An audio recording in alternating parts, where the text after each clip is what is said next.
So we're going to talk about atoms, ions, and isotopes. So what comprises each? What can we figure out? How we know how many, if something is an isotope or an ion, and what comprises an atom. So if we start off, just some overview. We have an atom is made up of a proton, electron, and a neutron. So these are three subatomic particles that will define an atom and its properties. And so in lab, you'll be going over some of the seminal experiments in how these different subatomic particles, or at least two of them, were determined. One, the proton was discovered first by Rutherford using his gold foil experiment. That was in 1907. And the electron was an American scientist, J.J. Thomson, using cathode ray tubes. And that was in 1909. Well, actually, I should say cathode ray tubes, and it was also the Millikan's oil drop experiment.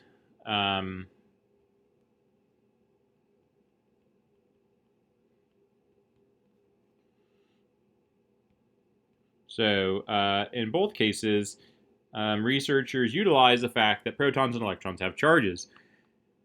For the Millikan oil drop experiment, you could determine the deflection of a charged oil droplet and determine a charge from that. And so a neutron was much harder. It took over 20 years to find the neutron. It was by Chadwick. The experiment is more complex, but it was 1932. So the main point here is that neutrons did not have a charge that could interact with other things, and that made it much more difficult to identify. If we look at the electron, proton, and neutron, we give them properties. So we know, we can look at their mass, and it's actually important to see what's the same and what is different. So a proton and neutron both have a mass that is the same, 1.67 times 10 to the negative 27th kilograms, and then also the same value here. So a proton and a neutron have the same mass. That mass is incredibly small, but not as small as an electron. An electron is 10,000 times smaller than a proton or a neutron. It's to the negative 31st. This is probably the smallest number, one of the smallest numbers that we will see in this class. Extremely small. And so just to pointing out the fact that the electron is 10,000 times smaller is important because we do not include the mass of the electron in the atomic mass, and that is why. It is also how we treat electrons in atoms, and assuming that they are moving around pretty fast in comparison to the atom as a whole. So electrons are much smaller than protons or neutrons. But if we look at what's the same with an electron and a proton, it's their charge. So we have arbitrary charges given to these as -1 for an electron, +1 for a proton, and 0 for a neutron. That's where the neutron comes from. But if we actually look at the magnitudes of these charges, so the magnitude, it is not just 1. There is no units there. We have to put units to give it a magnitude. The magnitude of the charge is 1.60 times 10 to the negative 19th coulombs. Coulombs is the SI unit for charge. So that, again, is an extremely small value. And so instead of saying negative 1.60 times 10 to the negative 19th coulombs, we just say -1. And for intensive purposes, we can count electrons using, or the difference between using these arbitrary plus or minus numbers, because they have the same magnitude, and it works out great. But I just want to point out the fact that it's actually, you need to have a unit there to actually know how big or small it is. It's a very small value for charge, but there is a number. Okay, so that's protons and neutrons. If we actually look at how those are oriented and described for an atom, we have two ways of describing it. So we'll first do the notation, which we have an X, an A, and a Z. There's no element that has the letter X, and so we tend to use that for our notation. And we have two numbers. We call these A and Z. We could also think of it like there are two spots. Well, there's actually three spots to put information. And so we have, we're going to fill these in, and that's going to tell us, from these, we can determine the number of electrons, the number of protons, and the number of neutrons. So you'll have to be able to do that. So here we go. So the Z term, or the term on the bottom, is the atomic number. The atomic number is how the periodic table is organized. It is the number of protons. So Z comes from the German word Zahl. So a lot of the German, or a lot of this subatomic particles, atomic physics that came out was done in Germany. And so we have a lot of German influences in the names. So Z stands for Zahl, or number. That's just German for number. A is the mass number. We can also call that the atomic mass number, or atomic mass. Okay. The A comes from Atomgewicht, which is atomic weight in German. Mr. Haas, my 10th grade German teacher, would probably be slightly impressed by that, but not very. And the atomic mass, again, the electron is so small that we do not include that, so it's just the number of protons. Number of protons plus number of neutrons equals A, where Z is equal just to the number of protons. So you can see that if I take A minus Z, I get number of neutrons. So or the bigger number minus the smaller number gives you the number of neutrons. So that's important as well. So the last component, so we need to know the number of electrons. We use this right here. This tells us our charge. And so if we have a charge of 0, so if this is 0, it means number of protons equals number of electrons. And so you can just use the atomic number for the number of electrons. If that number is negative, it means you have more negative charge, or more electrons than protons. And the number, so if it's -2, you have 2 more electrons than protons, so you add 2 to the number of protons to get the number of electrons. Conversely, if you have a positive charge, it means you have more protons than electrons. So the number of electrons would simply be the charge subtracted from the atomic number. Okay, so we can look at that and practice those, and we will. So we tend to use this type of notation for isotopes, but we also see that we have a periodic table. If we look at an element, let's look at neon. Now, the atomic number will either go on the center or the left-hand side, somewhere on the top. And this is our atomic number. Now, the mass number is actually not provided. We have what we call, so if we look at neon, it's actually not an even number. It's 20.1797. And so this is what we call the weighted average atomic mass.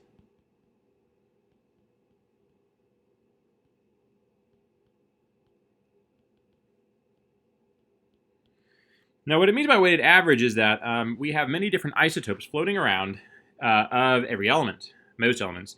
And so we would like to use a value in our calculations from the periodic table that best represents the probability of the actual mass of the neon that we have in a sample. And so we generally aren't dealing with one neon. We're dealing with a large sample of neon atoms, for example. And so we would like a number that best reflects if I have 10 billion neons in my sample, well, then the mass I should use probably should be weighted towards the isotopes of neon that are in highest abundance. And we do that with the weighted average. And so we'll talk about that a little bit. If we look at weighted averages, so for neon, an example, so we have isotopes first. Let's define isotopes. So isotopes have the same number of protons. Again, when you change the number of protons, you change the identity of the element. So different number of protons, different element. So same number of protons, different number of neutrons.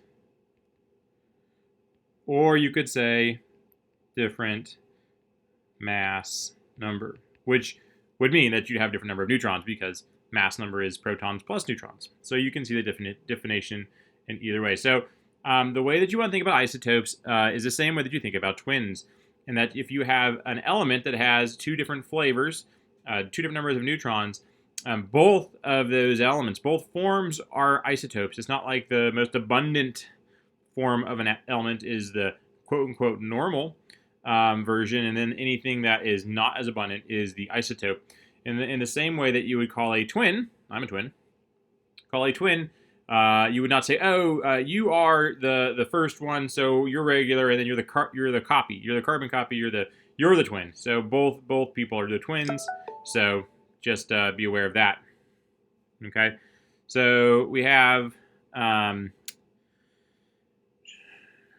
neon 3 isotopes of neon. We have neon 20, neon 21, and neon 22. Okay, now the actual masses of these is not quite 20 or 21 or 22. It's actually 19.9924, 20.9940, and 21.9914. So using 20, 21, and 22 is pretty accurate, but not explicitly correct. Now, if we look at the percent abundance, so percent abundance for each of these. Abundance. Then what we get is primarily we have neon 2090.4838.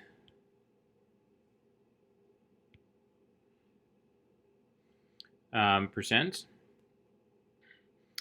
For neon 21, it's less than 1%, less than 1/4%, or a little bit more than 1/4%, but it's not a lot. And then 22 is 9.2465%. So what you can see here is that that neon is primarily composed. 9 out of 10 neons is going to be neon 20. And so if you go back here and look at the weighted mass, you can see that that's going to reflect in our weighted average atomic mass, that we are going to weight the calculation by the mass of neon 20. And the way that we do that is the weighted average is basically you just take, so if we want to figure out the weighted average,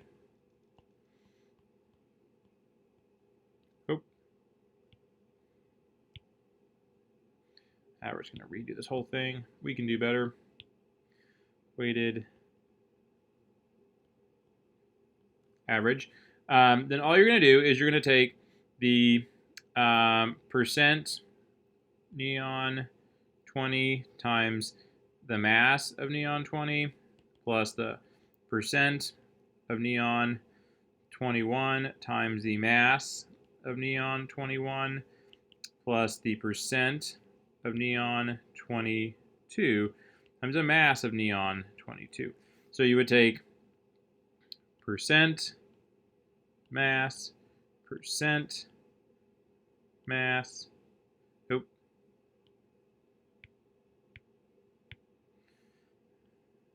mass and percent and mass. So you would take each one of those, put them in, and you would mathematically determine what it would be. So I just saved some room by not writing them all out, but that's how we would figure it out. So the most important thing here is that if we look back up here, there is no neon. If I picked any neon in the world, none of them would have a mass of 20.1797. That is just for our calculation purposes, assuming that we would take more than one neon, and that would be the most accurate value. If we have a large amount of neon gas molecules, we would use that number, and that would be the most accurate way to do things. Okay. So one thing I haven't mentioned is that the values here for mass, so these values and the value here is actually, I have not provided units for that, and there's a reason for that. It's a little bit tricky. We are going to call them, they used to be called an atomic mass unit. Now we go, they got a little bit more like hipster, and now they just go by U. And so, and this is approximately equal to 1.6605 times 10 to the negative 27th kilograms. Now, if you look at that, this number, that looks, hey, 1.67 times 10 to the negative 27th. We have here 1.665 times 10 to the negative 20. Very similar. So what it is that this is defined as 1/12 the mass of carbon 12. And this is done for a very important reason that we will see that the number on the periodic table is never provided units because it means two things. It could mean U per atom, or we'll find out grams per mole. So you'll notice that U is a very small number and atom is a very small thing, that grams is a macroscopic unit, very big, and mole is also a macroscopic counting number. And so these scale up together or reduce down together, and so that's why we can have the same number with different units. And we do that because of this convention right here. So there's it was a reason why we base things off of carbon-12 and we say 1/12. But basically this 1U is the mass of one proton or one neutron.